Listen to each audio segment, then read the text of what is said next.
అస్సలాము అలైకుం రహమతుల్లాహి బర్కాతుహు.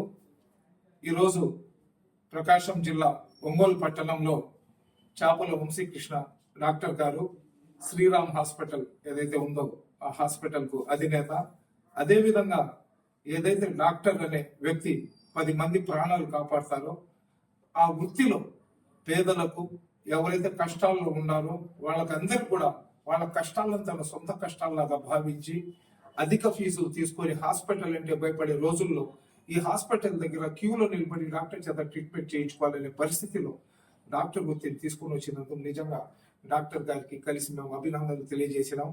అదేవిధంగా ఎంతో మంది పేదలకు ఎవరైతే బిలో పావర్టీ లైన్లో ఉంటారో, ఎవరైతే దారిద్ర రేఖకు దిగులు ఉంటారో వాళ్ళందరికీ కూడా తన చేతనైన సహాయం చేస్తూ కుడి చేతితో చేస్తే ఎడం చేయికి తెలియకుండా ఎంతో మందికి దాన ధర్మాలు చేస్తున్న ఇటువంటి మహోన్నతమైన వ్యక్తిని నిజంగా ఈ రోజు కలవడం అనేది నిజంగా నా అదృష్టంగా భావిస్తున్నాను.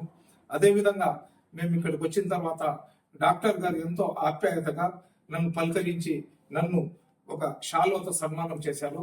మనలాంటి వాళ్ళు ఆయన చేత సన్మానం చేయించుకోవడం కాదు, అతనికి మేము సన్మానం చేయాలనేది అది సమాజంలో ప్రతి ఒక్కరు కూడా హర్షించదగ్గ విషయం. కాబట్టి నిజంగా డాక్టర్ గారు ఆ భగవంతుడి యొక్క చల్లని ఆశీస్సులు దీవెనలు మీ మీద మీ కుటుంబం మీద ఉండాలా. మీలాంటి వ్యక్తులు ఈ రోజు సమాజంలో చాలా అవసరం. ఎందుకంటే డాక్టర్ వృత్తి అంటే ఏదో మనం పని చేసినాం, 10 రూపాయలు సంపాదించుకున్నాం, ఇంటికి పోయినాం, భార్య బిడ్డలతో హ్యాపీగా ఉన్నాం, సండే వస్తే పోయి ఏదో ఒక హోటల్లో అన్నం తినేసి సినిమా చూసుకుని వచ్చేసామనేది కాకుండా ఆదివారం పూట కూడా పేదలకు మీరు సహాయం చేస్తున్నారంటే నిజంగా మీకు అప్రిషియేట్ చేస్తున్నాము. ప్రతి ఒక్కరు కూడా మీ చల్లని దీవెనలు ఆశీస్సులు మా డాక్టర్ గారికి అందించాలని చెప్పి మీ అందరితో కోరుకుంటున్నా. అస్సలాము అలైకుం. స్టాప్ కన్నా